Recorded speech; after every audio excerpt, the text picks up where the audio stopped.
What's up, dudes? Zoe Rose here. It has been a very long time since I've made a video, and I wanted to come back with something I've had in my head, and it's been an idea I wanted to do for a long time.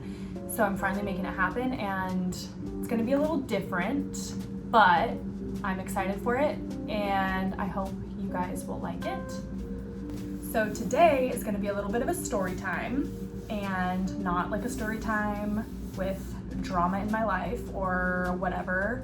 Actual story time. I'm going to read you guys a book, and it's a children's book. It's one of my favorite books of all time, and I think it's an important book for everybody to read, and I think it's a great book for all your kids to have, and I actually keep a copy of it in the salon, and I just think it's a great book for more reasons than just one, but mainly being the fact that it really helps people see what hairdressers and barbers do and the feeling that you get coming from your hairdresser or your barber and how important that is for people.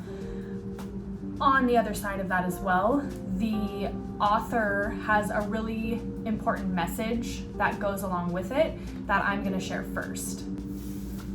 So the book I'm going to be reading to you guys today is by Derrick Barnes, and it is called Crown, an Ode to the Fresh Cut. So if you've read this book before, I'm super stoked for you. If you haven't, please stick around for this because it is one of my all-time favorite books. And like I said, amazing message. And I'm actually going to start by reading the note from the author before. So if nothing else, if you don't want to sit through me reading this book, this part is very important. So I hope you guys enjoy, and story time. So this is the note from the author, and don't worry, I will show you guys the illustrations of the book, but this is just a kind of, quick little one-pager. There's no pictures for this part, but it says, Mr. Tony was my barber in the 6th grade. To get to his chair, I rode the Prospect southbound Metro bus to 63rd Street every Thursday. The day of the week, my mother would leave $8 on the kitchen table so I could get my hair cut. Walking out of that shop, I never felt like the same kid that went in. I couldn't wait for Friday morning so that Carmela Swift, my girlfriend, could see how perfect my box was shaped up. I knew she'd bug out about the 2 parts on the right side of my head, which in my mind made me look like Big Daddy Kane. There was no way she'd resist my ruler straight hairline, a precise frame for my smiling brown 11-year-old face. That fresh cut made you more handsome, it made you smarter, more visible, and more aware of every great thing that could happen in your world. With this offering, I wanted to capture that moment when black and brown boys all over America visit the shop and hop out of the chair feeling filled with higher self-esteem, self-pride, with confidence, and an overall elevated view of who they are. The fresh cuts. That's where it all begins. That's how we develop swagger, and when we begin to care about how we present ourselves to the world. It's also the time when most of us become privy to the conversations and company of hardworking black men from all walks of life.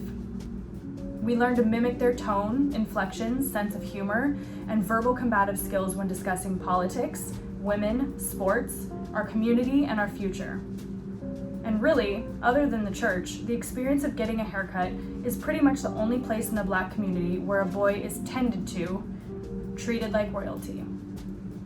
Crown, an ode to the fresh cut, focuses on the humanity, the beautiful, raw, smart, perceptive, assured humanity of black boys, sons, brothers, nephews, grandsons, and how they see themselves when they highly approve of their reflections in the mirror. Deep down inside, they wish that everyone could see what they see, a real life, breathing, compassionate, thoughtful, brilliant, limitless soul that matters. That desperately matters. We've always mattered. So that's, the main message for this book. So if you don't want to listen to me read the entire thing, then now is your opportunity to log off, and I'm going to begin reading Crown, an Ode to the Fresh Cut.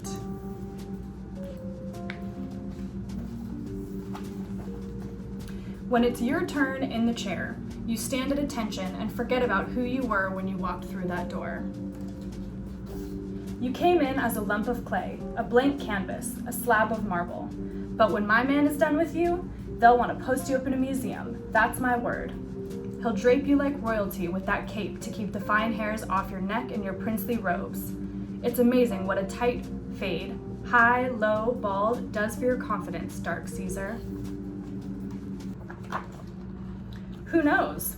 You might just smash that geography exam tomorrow and rearrange the entire principal's honor roll. A fresh cut does something to your brain, right? It hooks up your intellectual. You're a star, a brilliant, blazing star. Not the kind you'll find on a sidewalk in Hollywood. Nope, they're gonna have to wear shades when they look up to catch your shine. He'll lean you back in the chair, dab that cool shaving cream on your forehead, then craft a flawless line with that razor. Slow, steady, surgical. It frames your swagger. The cute girl in class across the way won't be able to keep her pretty eyes off you. Her friends will giggle and whisper, "Girl, he's so fine." Yep, that's what they'll say. The whole school will be seasick from the rows and rows of ripples. You'll have more waves on your head than the Atlantic Ocean. Shout out to my do-rag and patience.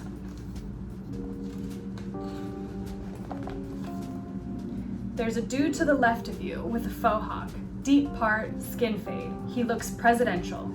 Maybe he's the CEO of a tech company that manufactures cool. He's a boss.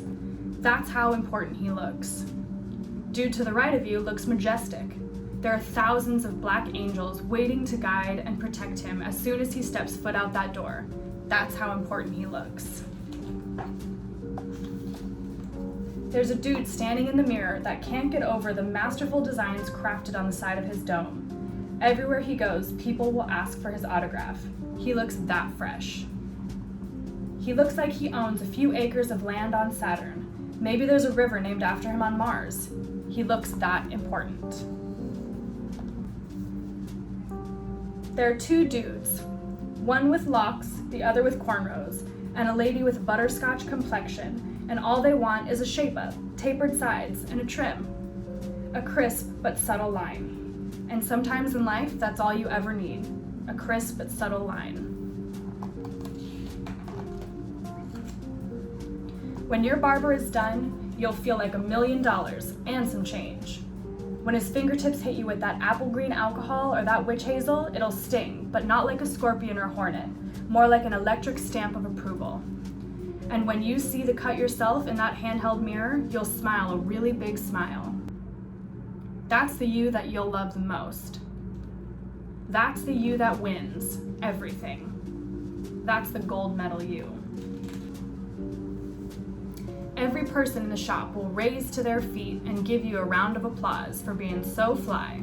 Not really, but they'll look like they want to. You'll see it in their eyes.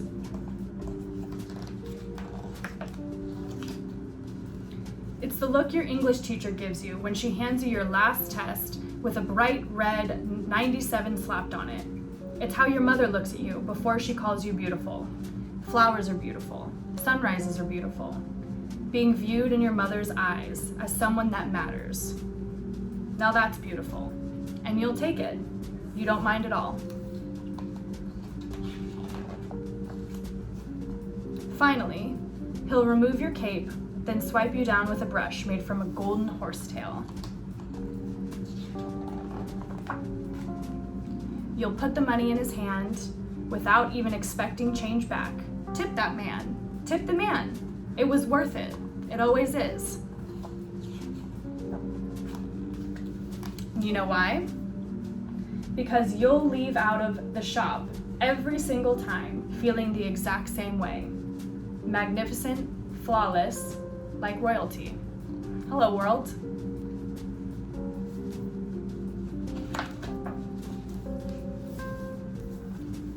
So, thanks for coming to Storytime with Zoe. Take from that what you will. Again, this book is called Crown, an Ode to the Fresh Cut, and it's by Derrick Barnes. And I just wanted to share that with everybody because I think it's very important to feel good about yourself and feel valued and feel important. That's what I wanted to share with you guys today, so I hope you enjoyed it and have a good day.